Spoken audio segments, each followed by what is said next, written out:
Welcome back. Well, we've got rain to the southern portions of the state and snow to the north. Let's take you to the HD Doppler now. Areas in white often to the mountains. That is a winter weather advisory, but nothing really for our area. Again, the areas in blue you're seeing right now, that's the snow. Rain to the south and a bit of a rain-snow mix right along that middle portion there. That's where you're seeing the pink. So for the most part tonight, due to the nice warm week we just had, roads are just going to be wet this evening. That's going to be the main concern as we take you into Pueblo again, starting to see some rain move through the area. But for the most part, this system's starting to track to our south. And again, as it tracks to our south, we're just going to see wet roads pretty much all along I-25.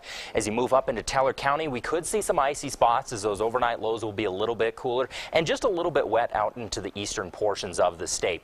As for the skycast, here's how we're anticipating things to play out for the rest of the evening. That first batch of moisture is going to move on out. By about 9 tonight, we'll start to see a few flurries down into Walsenburg and Trinidad. That system will continue to move out. Then into the early morning hours Sunday, right about 2 a.m., we're going to see that second batch. This is going to be kind of a leading edge of a cold front.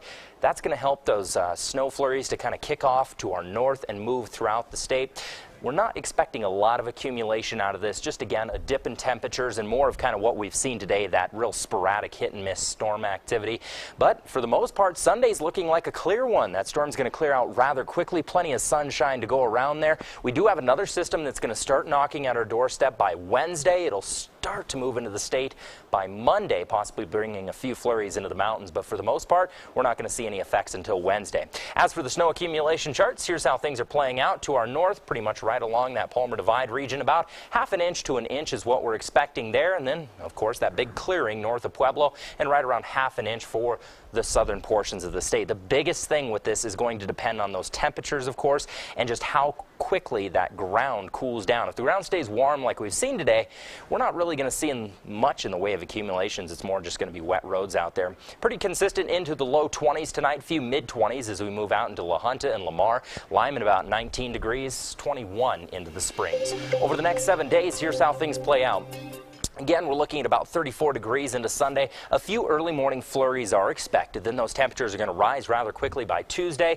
Again, like we were just telling you, that second weather system is going to move through on Wednesday. That brings the possibility of a rain-snow mix, dropping those temperatures back down to the low 40s into Pueblo. Same story, warming up to 61 by Tuesday. Just a few clouds out there, but Tuesday night into Wednesday, we're going to see that next system enter in, cooling those temperatures down to the mid-40s. Into Canyon City, 36 to wrap up the weekend. A few morning flurries there. Nice Monday and Tuesday. That's how it always works, right? As we're heading back to work, it always decides to warm up. Teller County, we're going to look at, again, flurries Sunday morning, clearing out, though, most of Sunday. So just kind of a cool wrap to the weekend and then a nice start to the work week. But a little bit of a dip in those temperatures by Wednesday. So at least it's, you know, cold, warm, gives us a little break in between these storms. But neither one of these really looks to be heavy snow producers, more or less just kind of a dip in those temperatures.